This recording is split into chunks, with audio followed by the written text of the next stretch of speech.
to the live broadcast of this episode of the Modern Selling Podcast. And I've got an amazing guest, my friend, very special. In fact, she made me wait 3 years, 3 years to finally get her on the show. I want to welcome my friend, Mary Shea from Forrester, Principal Analyst. Mary, say hello to the audience.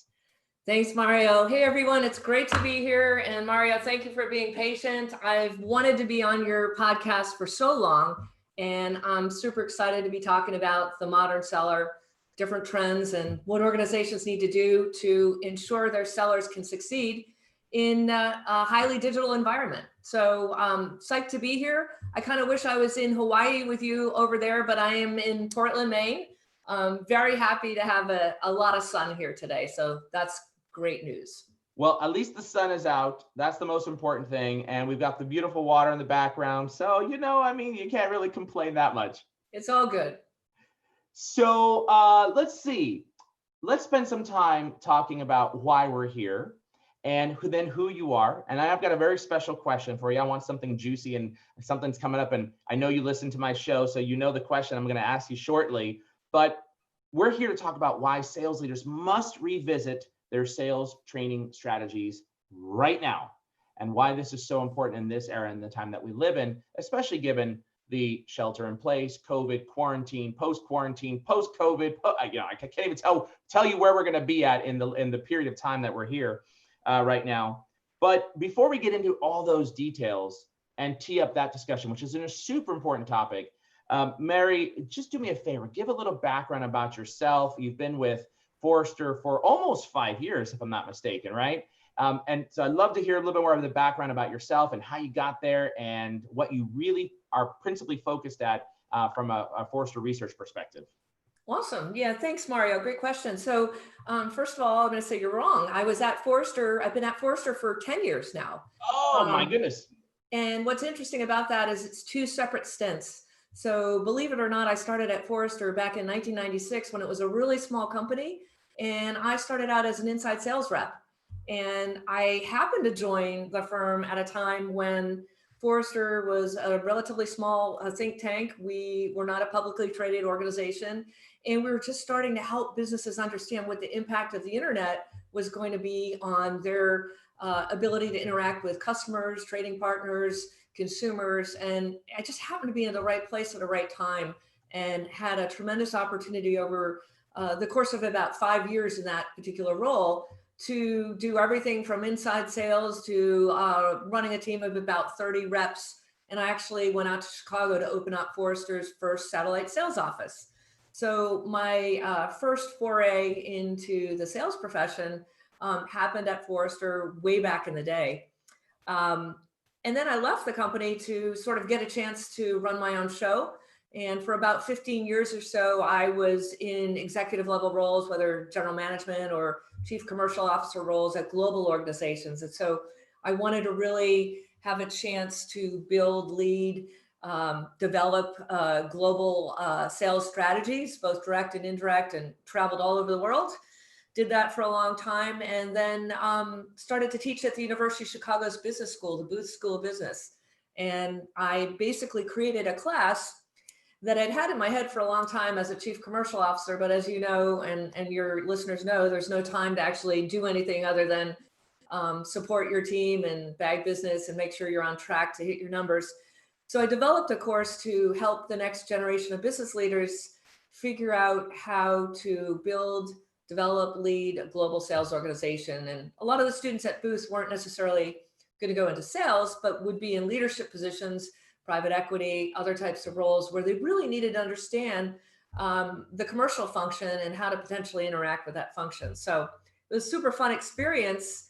And then that led me back to Forrester as I was always trying to scam free content from my former friends. And eventually they just said, come on back and join us. So I did, and it was on the product side this time. So my role now is as a principal analyst in our B2B marketing and sales practice. And I'm fully focused on developing and conducting research, writing reports, working with the world's leading sales technology vendors and service providers like yourself. And then I also work with the world's leading brands to help them figure out how to really adapt their go-to-market strategies and their sales strategies to match the expectations of the modern buyer and the modern buying and selling dynamic. So I couldn't be more excited with my practice area and the category of technology and service providers that I track. And then I do just want to put a plug in for Forrester, and George Colony, who's our CEO, is extremely welcoming of folks who return back to the organization, and they call us boomerangs. So I'm a Forrester boomerang. And in this role, I've really been able to kind of pull from, being a practitioner to being an academic to now on the product side. And I bring it all together on behalf of our clients and hopefully the market when we have, conversations like today. So that's the background. Well, that's what I love. And one of the reasons why I've followed you and I've been watching you and I read your stuff and your content, we engage, is very much because you actually have been in the field. You have started from the ranks and you have been in the senior leadership positions. So sometimes we talk to analysts that are focusing on the sales and marketing side, and those analysts have never actually really carried a bag. And so, not to say that that's not important, that what they say and or what their research is not valid, but sometimes it comes with the slant of like, that's not practical. I mean, that's just not practical. So what I love, Mary, about you is that it has the practicality side, right? It's practical. And also you can wear both hats. So you've been on the research side, you're looking at theory, you're looking at futures, you're looking at what's to come, and you're saying, yep, been there, done that, then put this hat on. Does it make sense? Is it legit? Will my consumers of this content who are sales leaders and sales reps, will they consume it and say, yep, got it, Mary's right? And that's what I really love about you and kind of your split personality, if you would, in that role. And as you know, I ask a very important question, and I'm looking for something juicy as I teed it up earlier. And that is, I always ask all my guests, tell us something nobody knows about you, even if they were to look at your social profiles. Now, as a listener of the Modern Selling Podcast, we've had my favorite one.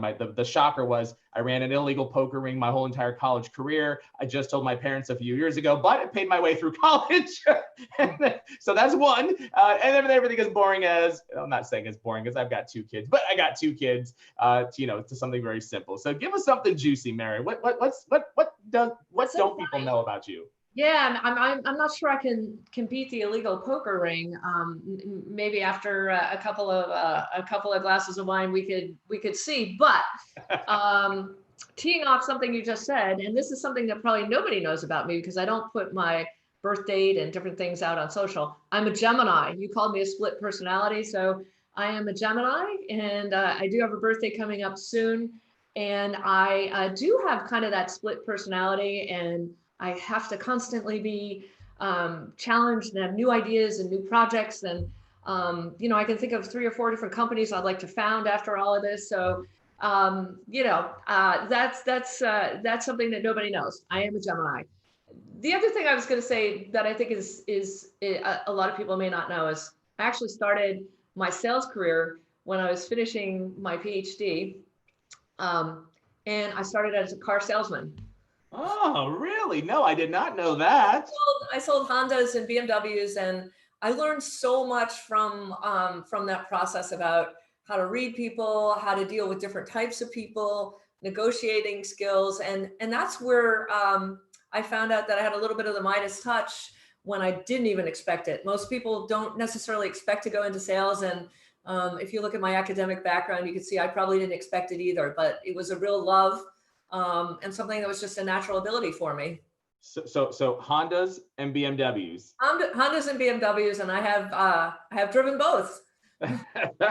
Where did you start at, with Honda, and then you moved up to BMWs? Yeah, I started out at Honda, So I did not know that. That's it. So you have the B2C and the B2B experience. I do. Oh, fantastic. Well, that's a good one. That's a good one that nobody really, I don't think anybody would know. So you heard that right here on the Modern Selling Podcast. Let's get into talking about the topic at hand. And that's really, where we spend some time on why sales leaders must revisit their sales training strategies right now. And you published a report around this, and so that we can take some time to talk through some of your research and findings. But let's start out first talking about why is it now so crucial from your perspective for sales leaders to revisit their sales training strategies? Yeah. So thanks, Mario. So I've been kind of obsessed about sales training probably for about 24 months now in this role. And I was just trying to get to a break in my research schedule to be able to take it on. And the reason I'm so focused on it and have been so focused on it, and I'll get to your now question as well, Yeah. is that the business buyer is evolving so rapidly, so quickly because of their experiences in interacting with their favorite personal brands, the consumerization of that experience, as we all know. We've been talking about that for ages at Forrester. I'm sure everyone's up to speed on that. But what I started to think was many sales training firms, programs, methodologies haven't changed a lot in the last 20 years. And I started to think about it. I'm like, well, how much difference is there between, different types of firms that are out there? Is it just sort of a reskinning on the previous one that was the shiny object at the time? What are they doing differently? How are they, is it just a different set of different set of tools or vocabulary? And I was just really starting to think about, fundamentally, because the buyer has changed so much, organizations need to go back and revisit their sales training strategies, whether that's in-house or they outsource it to a provider that you might all know well, or they do a hybrid of both, to really dig down and get a sense of whether or not that provider is providing the sellers, your sellers, if you're a leader, with the skills that they need to be successful in a digital first world. Because increasingly you're seeing buyers do more and more research on their own. They're comfortable with self-direction. They're going on to peer review sites like Trust Radius or G2 Crowd. They access their personal networks. Now, millennials are third of the US workforce. 2025 will be about 45% of the global workforce.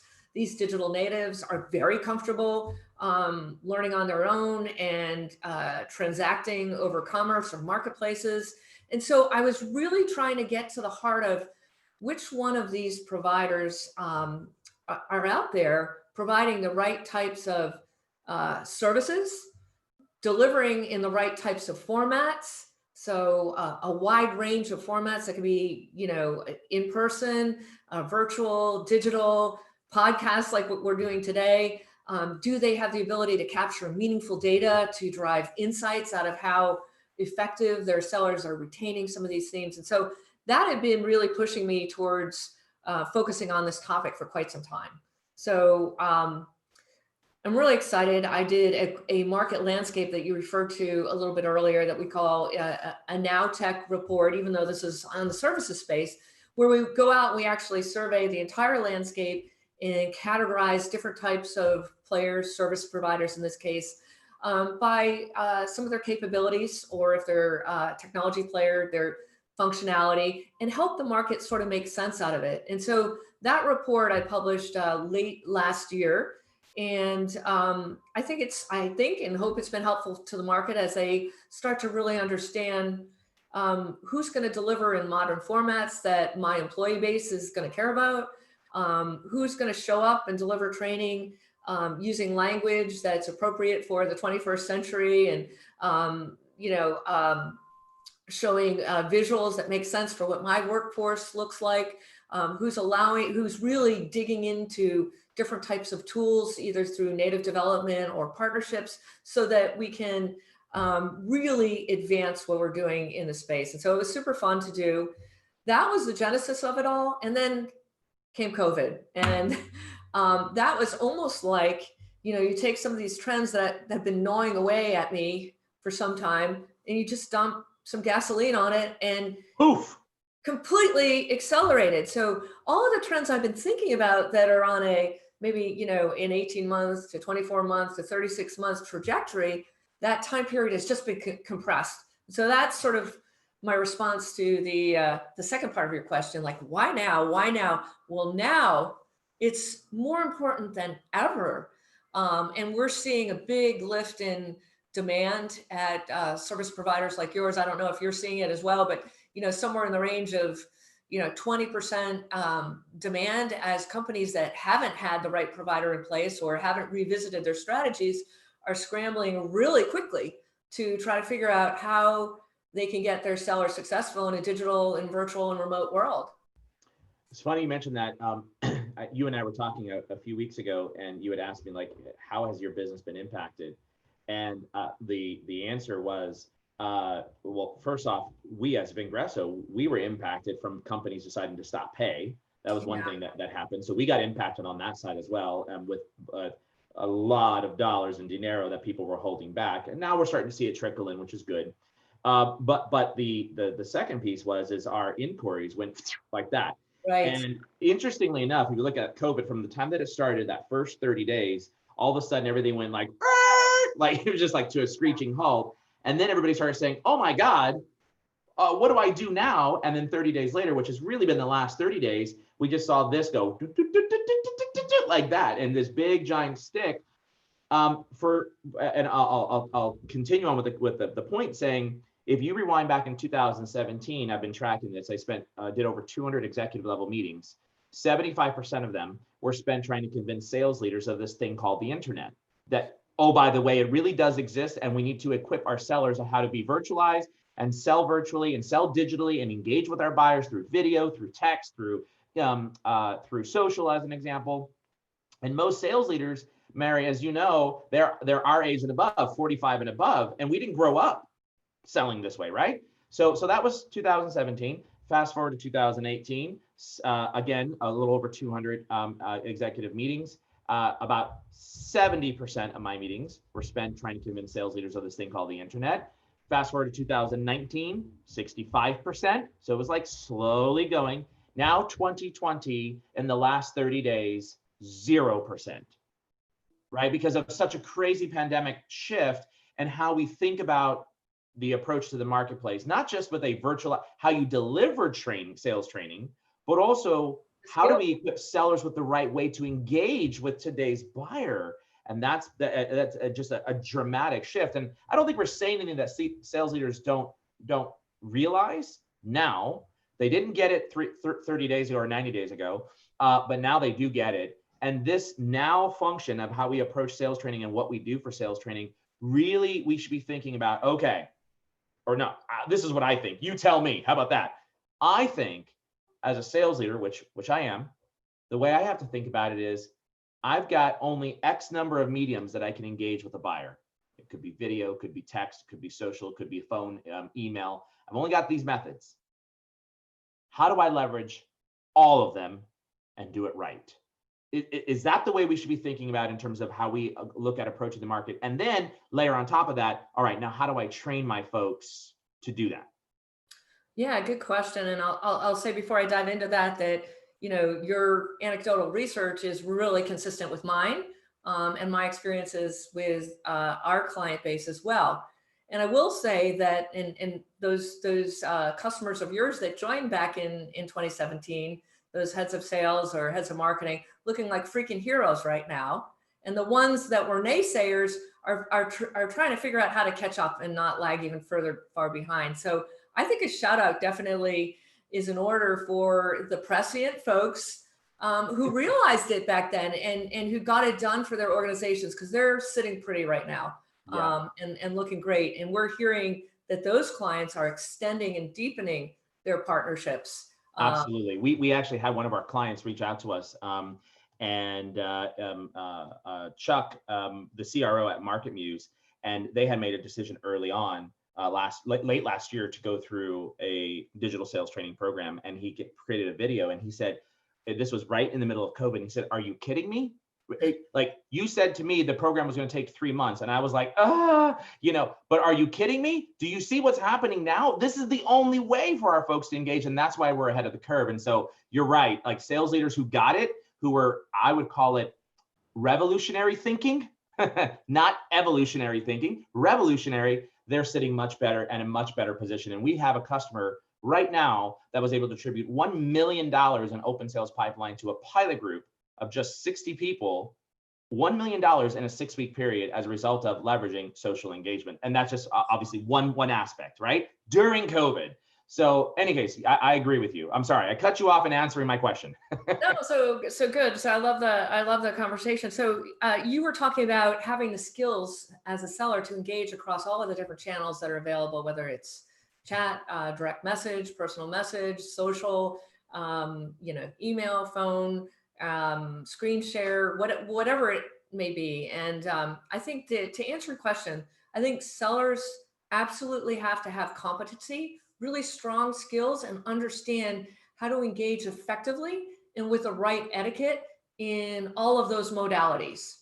And you still see, sadly, so much trouble with folks using, LinkedIn in mail the wrong way. I can't tell you, I don't want to go into a negative place, but we Forrester analysts get, cold outreach emails asking us to buy CRM solutions. Well, it's been like 10 years since I had 200 salespeople reporting to me, and I don't have a budget. Anyone who took 5 seconds to look at my profile, would know that, right? I'm on live video right now. My podcast listeners can't see this, but the live video folks can. I've got what is this? This is the envelope opener. What you're talking about, Mary, like, I just want to stab myself when I hear when. And it's so basic, right? And yet it's continuously happens. And, I won't share too much about how the sausage is just made at Forrester, but some of the analysts have a digital black box where they save all these kind of crazy outreaches, and we're curious folks, and we can go on and on. So anyway, you don't want to be that person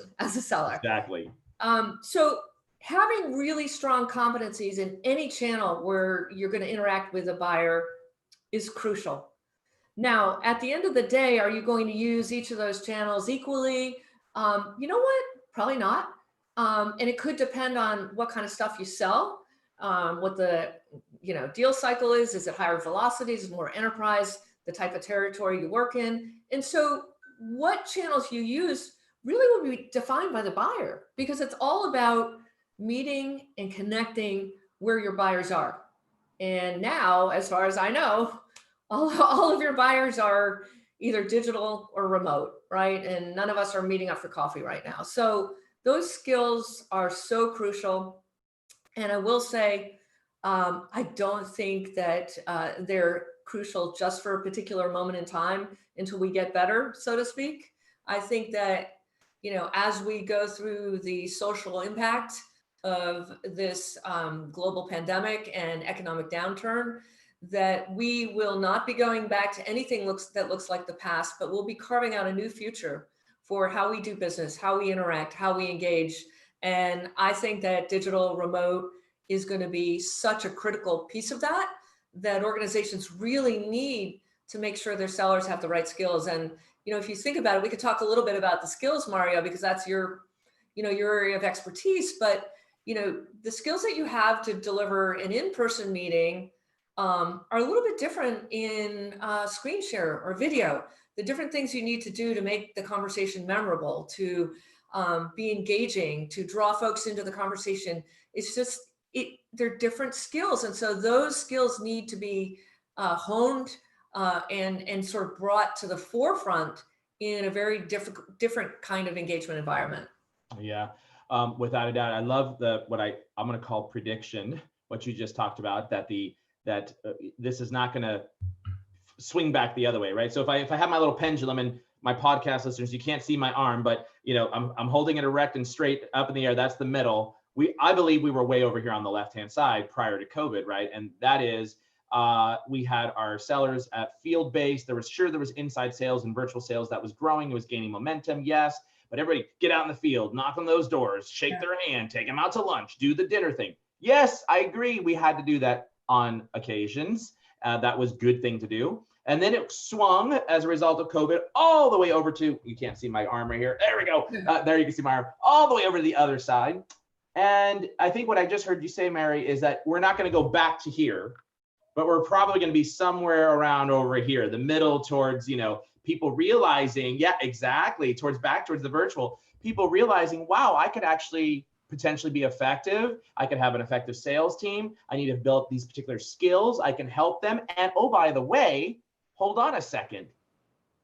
I think a lot of buyers, while some of us want to get out of the house because we got kids you're screaming and yelling in the background, don't get me wrong. we want to get out of it. But some of us, we're like, wow, I'm figuring out how to have a work-life balance, and I can actually enjoy being closer to home, being with my family, enjoying those special moments that I obviously missed when I was commuting. And we're going to see a lot more of that. So with that in mind, I think that prediction is, you're right, it's not going to swing all the way back, but it definitely won't come. I think for me, I'm going to say it's going to hit middle towards the right, more virtualization. But to your point, without a doubt, forget the sellers, let's talk about the buyers, right? Yeah. And buyers right now, they're being inundated. In fact, I just saw a report came out from Zant that talked about it was a 90+% drop in email engagement rates in the last 45 days. Which makes sense, because guess what? All sales reps are using email. All communication is happening over email. My box went from an average 200 emails a day to up about 300 emails a day now. Like, wow. It's just like that's one of the forms of communication. So you're right, or I think you're right in terms of your prediction. But let's talk about now with this idea about the skill set needing to be enhanced, needing to change. What are some of the most important criterias to look for when evaluating either a sales training firm or even your existing staff that is responsible for training your organization? Yeah, so I think it's really important when you look at a firm to look at, first of all, their delivery modes, right? So, have they been innovative and assertive in terms of creating new and different ways to deliver the experience? Can it be done, in more formats than just in person or a webinar? Is there a platform that maybe is integrated with other types of sales platforms that you're using? Is there a wide range of ways through which the training can be delivered? So that's one thing. I think the other thing you want to make sure is, do the types of services relate to the types of challenges and opportunities that sellers are experiencing now and will experience in the future? So, I'm not saying, figuring out how to navigate around the gatekeeper or how to impact an economic, buyer isn't important, but I think there are other skills that are now much more important than that. So, for example, how do you engage and use social, all of the different channels that relate to your business and where your customers and prospects reside? Can you engage effectively across all of those channels? I didn't say this, Mark Robert said it, but he was like, LinkedIn's like meeting someone at a trade show. Facebook's like, going out to a restaurant and having, dinner with someone, and, Twitter's like inviting someone to a cookout and barbecue in your backyard. We've, as sellers who have been around as long as you and I have, Mario, we've done all of those things, right? Absolutely. Because your customers become your friends if you're, in a lot of cases. But you wear different clothes, maybe you drink different beverages, the conversation goes into different topics. So really having a great presence that makes sense for each of the unique channels that you use is crucial. Understanding the etiquette, understanding the mores and the behaviors. Like when you think about social, it's really about authentic and meaningful connections with people. So it's not about, hey, I got a new channel to drive through this piece of collateral, or, I got to get a demo set up and everyone's going to listen to me through personal message or chat. It's about really figuring out, how to engage effectively. And when you've earned the right to ask somebody for something, Jill Rowley always says this, and I really love it as well, which is, make the deposit to the ATM before you go take it out. And like, it's so simple, Mario, but 80% of the time people don't do it. So, those are some things that, sellers really need to be capable and competent on. I think they also need to understand how to be effective on a screen sharing platform. Some of those techniques and skills are really different. How to be an advisor and a guide rather than sort of pushing the sale. As you think about some of the trends that have been in place, digital natives looking to do more digitally, SaaS expanding beyond software and going into, traditional industries. As that happens, sort of that one-time sales spike goes away, and it's more about continuous value-added interactions. So that's really important. How do you think about data, and how can you use the systems and services within your own company to provide constant insights to people? Because if you think about your customers as a seller, they're going to be under economic pressure, and they're going to look to streamline their subscriptions and their licenses. And the ones they're not going to streamline are the ones that are in touch with them, that are delivering value, that are helping. And so the role of the seller is sort of less of sitting on one side of the table, but more so, someone who's going to digitally roam the halls with their buyer and gain alignment amongst a wide range of stakeholders. Again, different skills than, who I would have hired when I was a chief revenue officer, for sure, right? So you've got to start to look at a firm that can help sellers acquire those types of skills. And then I guess finally, the other thing I found from my research process, which is a bit on the disappointing side, Mario, was that there's still some, I don't know, old school firms. You were talking about sellers like you and me, and you're very kind on the age question. I'm very well preserved, so I've got at least a decade, if not more, on you. I spent a lot of time trying to, stay in shape. There are my medals, but so thank you. But what I've heard is some real disappointing feedback around staff that is training, who are, essentially blue blazer, not the picture of diversity and inclusion. And a lot of the interviews that I conducted were really disappointed that language didn't relate to their employee set, that visuals were really dated and awkward, and that even in some cases, service providers were delivering bound notebooks at the end of the session. Like, nobody wants that. And it's not good for the trees. So, things of that nature are things that you need to think about. I'm so snickering because these are some conversations that we had. Vengreso we're 3 years old. And early on, a lot of organizations were saying, well, what are you going to give us? And I said, well, we're going to give all of our assets to you digitally. Like, well, don't we have any books? How do we take notes? I want the thing. Yeah, I want the thing. And I said, let me ask you a question. That I remember this conversation with an executive, and I said, let me ask you a question. The thing that you're talking about? Yeah. How many of them do you have on your shelf? Well, I keep all of them. When was the last time you pulled one out? Yeah. So like, you don't use them. But if I actually put a tool on your Chrome browser that allows you to be able to take the playbooks, and for you to be able to have plays ready to go as soon as you have a specific scenario, that you can look back, and we use tools that allow quick text as an example, where I can write THXCONNECT, thanks connect, and I have an instant template that pops up that I can use to as my basis for being able to engage with a new LinkedIn connection. Yeah. I want to use it all the time. Wouldn't that be more useful than that thing over there on the shelf that you're never going to pick up, and that frankly you're not going to even remember out of the 200 pages that you got where it's at? Yeah. Right.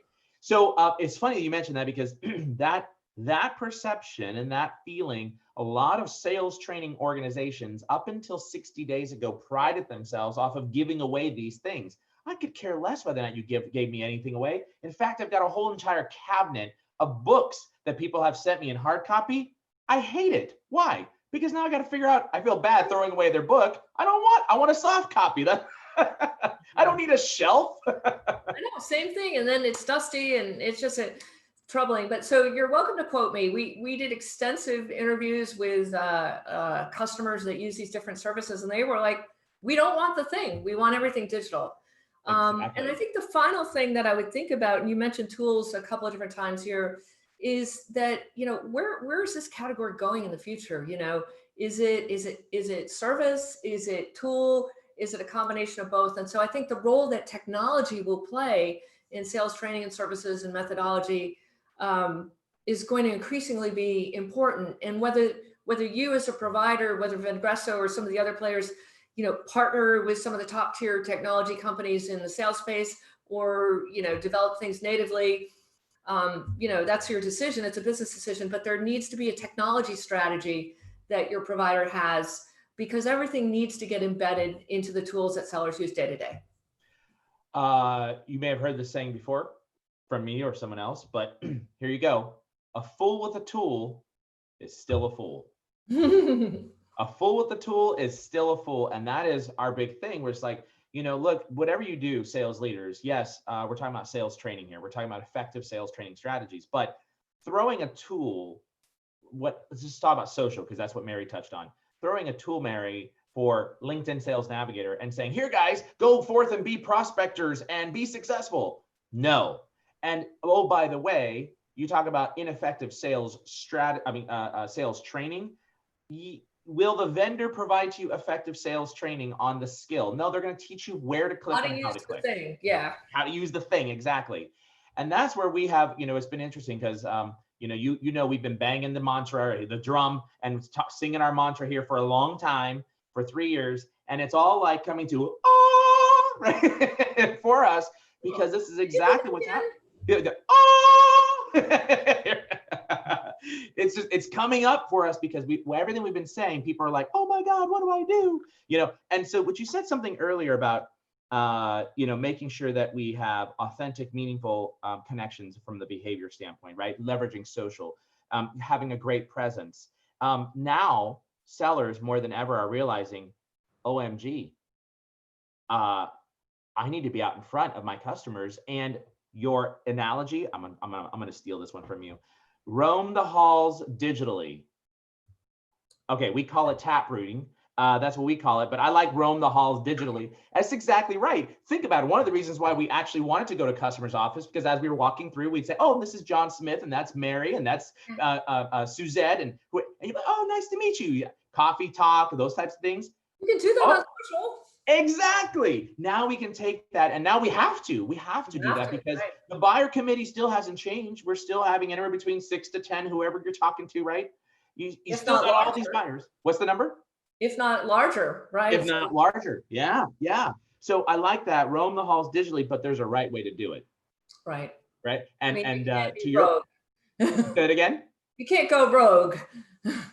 Exactly. And actually funny you mentioned I have two folders in my email. One that's called emails that suck and emails that don't suck.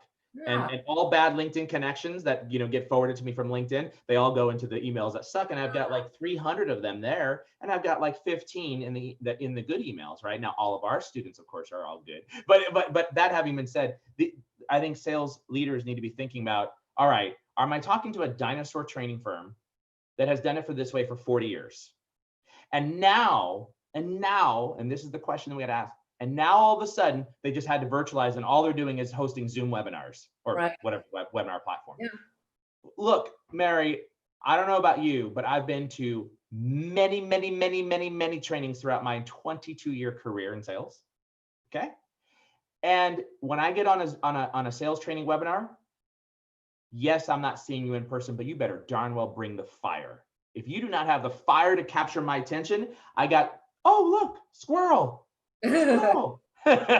So this is the type of thing that you need to see. And we have Vengreso. I don't know if I ever told you this when we were doing some of the analysis or responding to some of your questions with the Forrester Wave report, but we actually track our global stats on customer feedback and our customer success. We track it down to what your point is, the visuals. Mm-hmm. We actually have visuals. We have a 97% effective rating on our visuals. Why? Because we actually go out and use a millennial to build our visuals that are like, wow, these pop, right? And that's in our training program. Our trainer knowledge, we track whether or not someone will recommend the course, whether or not they think someone in their sales organization should be there. And we're hitting our 93% to 97% at met, expectation, exceeded, or far exceeded. And I'm very proud of these stats. It's because, and with in the last quarter, we're actually getting ready to publish them. I think starting third quarter, we'll have a page dedicated so people can see them. These are the types of things that I think sales leaders need to be looking at. for sales training companies, not this, what thing are you going to give me? And, oh, you're going to use Zoom? Okay. No, let's take it a step further. Are you actually engaging? Do you keep my attention? Those are the types of things I'm thinking of. What do you think, Mary? Well, yeah, first of all, congrats on the stats. I mean, I think that broadly, some of the upstarts in your category are in a better position than folks that maybe have a bigger brand or a larger global client base or whatever it is you want to say they have, because you started from the beginning. It's almost like if you were a tech company, you were mobile first, right? You didn't have to go back and re-engineer all of the back end mess and try to make something that was slick and digitally oriented for today's audiences. So you didn't have that baggage. And, there's a couple other players that are in the same position. And I kind of, you've only been around for 3 years, so you're a bit of an upstart, even though you have great momentum. But you had a vision for where buying and selling was going when you founded and launched your company. And, we were there, and you started with that mindset versus, wow, how do I take this methodology and framework and these sales stage milestones that are fundamentally linear and retrofit that into a completely different buying and selling experience? And so, I think there's a hesitancy for some of the bigger brands in this space to let go of some of those traditional methods and formats and frameworks. And I think it's also difficult to catch up to some of the upstarts who started their companies with the vision of actually where we are today. Yeah. Well, and going on to that point of, as we looked at this, remember when we merged together 4 companies at Vengreso, Vivica had been around for 10 years, Kurt had been around for 8 years, Bernie had been around for 15. So we took this and we said, we put it into a think tank and we shook it up. And we said, what are all the sales training companies that are doing out there that we don't like, that don't work? Put them on the board. Those are the things that we're not going to do. And what does the future look like? Yeah. A digitally engaged buyer and a digitally engaged salesperson. Mm-hmm. And obviously I did not predict a pandemic, and unfortunately it has happened. But those two worlds came together much faster than what we had anticipated. And now sales leaders, in my opinion, need to be thinking about, do I have the right personnel and people that understand the change? Mm-hmm. Because if I have the right people and personnel, meaning my sales enablement team as an example, or whoever's responsible for thinking about how to grow my sales team, if they're not thinking the right way, and if you're not sitting in front of a room saying, I want you to practice in front of me, show me how you're going to deliver to my team, what you're going to do. And if it looks something like this, okay, team, today what we're going to do is we're going to have a webinar for the next hour. And then at the end, we're going to have 10 minutes of Q&A. Let's go through it. Exactly. There's the squirrel, right? No, as opposed to when we start our trainings, guess what we start on there? We start up with Treasure from Bruno Mars. We've got music playing. We've got backgrounds that are appropriate for the event. We'll have Despacito, like high-end music. And then when we're doing our breakouts, we actually have Motown, like the top 100 Motown songs going on, right? As an example, to keep people like, all right, this is good, this is good. That's just one example of a flavor. And that's what we need to bring sales training now to our sellers, because to what you just did, look, squirrel, squirrel. All right, pitfalls to avoid. Is there anything that you want to talk about that we haven't already?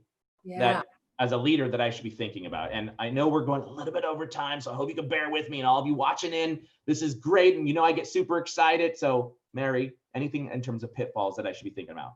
Yeah, I mean, I think I sort of in a roundabout way mentioned them as I talked about the things you really want to make sure we have. But I think you want to make sure, again, there's multiple formats for delivery, that there's a way to capture data from the experience that will enable you as a sales leader to do more of what works and less of what doesn't work, and to make, really strategic decisions that are going to drive your organization forward. I think you do want to make sure that you have the ability to embed some of the best practices into the systems that your sellers use frequently. So you want to make sure, whether that's your CRM or your content management solution or what have you. And then, I would really press on whoever you're working with to ensure you do have visuals and audio and formats and things that are dynamic that relate to your workforce. So I think it's important for yourself, Mario, and all of your folks who are out there selling and closing deals to really understand, what their customer base is like. What's your customer look like? What do they want? What's the demographic of their sales organization? Where are they going? And make sure you reflect those nuances in your approach back. The other thing you might think about is, are there any unique things that we have that relates to our industry or the industry that we sell into, to ensure that your provider can provide a level of customization that's necessary for success? So those are a couple things you want to, dig into a little bit more deeply. I love that you just said on the last piece there, and it reminds me of, originally when we launched our, we have our selling with video and we have our selling with social program. And our selling with social program, it was an 8-week long implementation. Now that's a long implementation for a sales training program, right? And customers always said, like, but why is it like now it's 6 weeks? We shortened that to 6 weeks. Why is it that long? And it's because we're doing exactly what you just said, customization. Like, I need my trainers and my coaches who are going to be sitting in the room with your sellers to understand your business well enough to say, if you click here and you send this script, you need to customize it this way. And that's super important to be able to make that happen. And also, if we're going to start a project, we need to understand, what is marketing going to bring to the sellers? Yeah, that's a great point. In terms of value added messaging, because if marketing doesn't have it right, guess what? We don't have a program, right? And that's where I think the bridging, like the sales and marketing alignment, sure is that they're pretty much 7 out of 10 customers, 6 out of 10 customers, they don't got it right. And that's where we spend time at with that marketing organization to say, no, what you have is, we heard sales says they need this, and this is what's happening, and you're producing product material. Like hold on, we got an inequity here. We got to balance the force here. So, and that's really important point that I didn't mention. So I'm super glad you brought it up, where your organizations can, bridge the gap between sales and marketing and coach marketing up to what's really needed on the sales side, and then help sales better leverage the stuff that marketing's produced for them. So yes, that is absolutely crucial. Yeah, and that when you do that, you teach this, get marketing to produce what it is that sellers need, and you teach the sellers how to best leverage that, whether it be through technology, distribution, one-on-one communication, doesn't matter. Right. Then you have sales and marketing alignment. There you go. Now Mary did. Oh, I love it. Fantastic discussion. The WAVE report that you're referring to on the sales training companies, what is it called and where do we find it? Yeah, so I'm sure a lot of your audience is a Forrester client. So there's 2 reports. So one is the Now Tech on sales training and services. And then the other is the WAVE that was published. It's called the Q1 Sales Training and Services WAVE. And if anyone wants to get a copy of either of those reports, if they're not a client, they can just reach out to me on social. And I'm happy to share if anyone's interested. Fantastic. I love it. So make sure, well, first off, we'll put links into the show notes for the podcast here. Oh, cool. And so we'll make sure we get that. And then secondly, what's the best way to reach out to you? On LinkedIn? Is that the right way? Yeah, LinkedIn's pretty much the best. Like a lot of executives and others, the email has become a little slow for me and not my favorite mode. So if you want to get to me, the best way is LinkedIn, also Twitter, but that's really the way to get to me directly and quickly, and then we'll take it from there. So make sure sales leaders, when you reach out, you tell Mary, I heard you on the Modern Selling podcast, and I would like to have a copy or somehow get my hands on an extract of some sort of the report on the sales training report on how to, what was the actual title of this other report again? It was the Sales Training and Services, the Now Tech. Okay. And that was really helping everybody understand the dynamic, the landscape of who's doing what. Exactly. Yeah, who's doing what, and which organizations are leading the charge. And Mary, can I say that we were in it? You can. Okay. Well, I did on air, sorry, but we're in it. We're in it. Vengreso's in it, and we're super honored and thankful that you have seen our leadership in the marketplace and that we have been delivering and thus made it into the report. So thank you for having us. So make sure you reach out to Mary, tell her you heard on the Modern Selling Podcast. And Mary, I always ask this last question of all my guests, and that is all-time favorite movie. What is it? I'm going to say The Sting. Love it. Love the music. What is The Sting? I've never heard of that. What is it? Paul Newman and Robert Redford. It's a classic. Oh, maybe I don't know. Well, it'll be in our show notes. We're going to have to talk. All right. When we get back together over a drink, I'll have watched it by then. So that'll be my next time I see you. I will have watched it by then. And for all of you thinking like, how could you not have seen The Sting? I don't know. I didn't see here, Mary. For the last 10 years, I've been stuck in Cars. I've been stuck in whatever the other movies are. How to Train Your Dragon. That's what I've been stuck in. So maybe I have seen it. I don't know. But that having been said, thank you for joining me on the Modern Selling Podcast. All of you listening in right now, don't turn that dial. There's this important message. And for all of my YouTube followers, thank you for following us and watching us on YouTube Live. We'll talk to you soon. Until the next episode of the Modern Selling Podcast. Take care. Say goodbye, Mary.